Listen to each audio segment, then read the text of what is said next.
The G7 meeting that just concluded in Europe focused on many different challenges, including the growing threat from climate change. Western leaders pledged to reduce their use of coal, lower their overall emissions, and help nations most impacted by climate change. William Brangham examines how much difference those steps will make. That's right, Judy. Amid these promises, the flashing red warning signs of the impacts of climate change are coming fast and furiously. The American West is baking, suffering through a historically long mega drought that threatens water supplies for millions and could trigger a punishing wildfire season. In Antarctica, the protective barrier in front of one of the continent's biggest glaciers is disintegrating at a quicker pace than before, which could eventually cause enormous sea level rise. And our carbon emissions, the main driver of climate change, are building up in the atmosphere more than ever before in human history. Given all of this, are Western leaders' promises to address this crisis enough? For a reality check on that, I'm joined now by Rachel Kyte. She's the dean of the Fletcher School at Tufts University. She worked at the World Bank on sustainable development and previously served as special representative to the UN Secretary General on sustainable energy. Dean Kyte, very good to have you on the NewsHour. So the G7 leaders made a series of pledges. They're going to cut their carbon emissions by 2030. They're going to get to net zero by 2050. Do you think they're going to meet those pledges, and are those pledges enough? Well, the short answer is that they have to if we're going to sort of sustain the kind of prosperity that we all hope for as we know it. The 2050 commitment is really about putting our economy in balance with the chemistry of the planet, working back. The leading rich countries of the world, the G7, have to cut their emissions really aggressively over the next decade. So those commitments mean decarbonising our energy systems, decarbonising our transport systems, building up new energy systems, renewable energy, green hydrogen, etc. There's no reason why we can't do that. We have a lot of energy technology that can be deployed now. There's plenty of finance in the system, but we're quite wasteful with it, and we have a lot of incumbency and inertia in our system.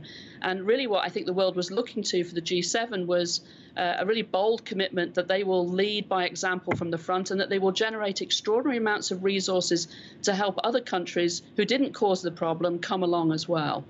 I want to touch on that in just a moment, but let me ask you about this other issue, which is opponents of action will often say, well, what about China? China has now knocked us off the throne as the world's leading emitter. And China similarly has also made some serious pledges to cut their emissions, but they also burn mountains of coal to fuel their economy. Do you think that they will join in these pledges, and will they meet them? So China has already pledged to be at net zero, but by 2060. And India, the other big emitter, we expect that they would make a commitment to reach net zero around 2050 sometime this year. So we have to think of this as a race to zero net emissions, but a race where everybody has to go over the finish line. There's no winner of this race unless we all win.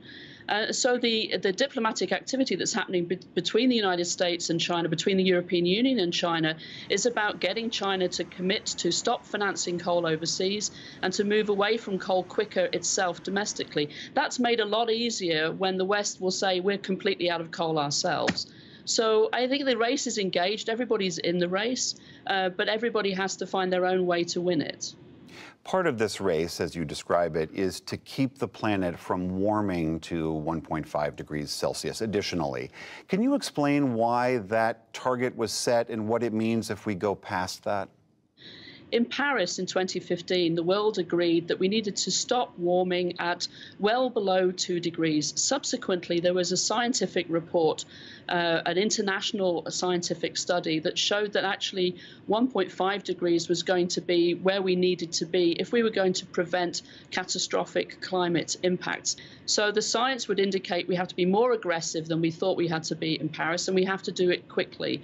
And that's where really the push is coming from, because as countries commit, as companies commit, The question is this verified by the science? Is your commitment in line with the science? And I think any country or any company that comes out with a big piece of rhetoric about how they wish to reach net zero has to be able to explain how they're doing that in line with the science.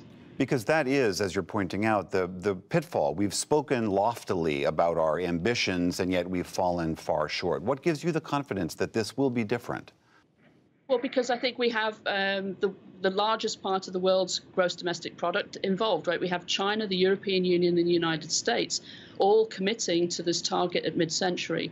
We have other major emitters and large middle-income countries like Indonesia and South Africa saying, we're in this race too, but we need help.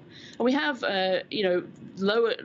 low-income countries and developing countries around the world desperately feeling the impacts of climate change, as well as trying to recover from the economic impact of the pandemic, saying, we want to grow clean too. It's not that countries want to have cities with air that they can't breathe or with agricultural systems that can't produce the food because of the changing weather patterns, but they need help to do it. And so I think that what the pandemic has taught us is we're all in one boat, and you don't survive in the boat if one end stays above water and one end goes below. So everybody has to move forward, and that means that rich countries have to do everything that they need to do themselves for their own processes, our own domestic economies, but we have to help everybody else come along as quickly as possible too. Lastly, just in the few seconds we have left, the Biden administration has spoken quite aggressively of setting big emissions reductions targets.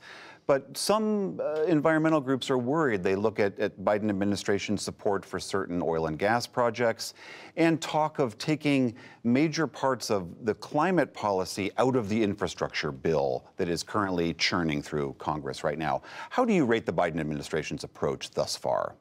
It's been in office for, 6 months? And had an extraordinary catch-up to do, and then to establish leadership and credibility has to deliver a domestic agenda, and then has to really galvanize the world into an extraordinary effort to help all other countries as well. So it has to do both and. The rest of the world is watching very closely. The rest of the world understands how the US Senate works better than they ever wanted to, and understands midterm elections better than they ever needed to before. So I think that you can see the Biden administration's fingerprints over the G7 communique. There are a lot of important building blocks in there, but I think that for all of our sakes, we need rich countries to really lead from the front. This isn't a question where anybody needs to be shy. We have one planet, and we've got to find a way to live on it all together. All right, Rachel Kyte at Tufts University, thank you very much for being here. Thank you.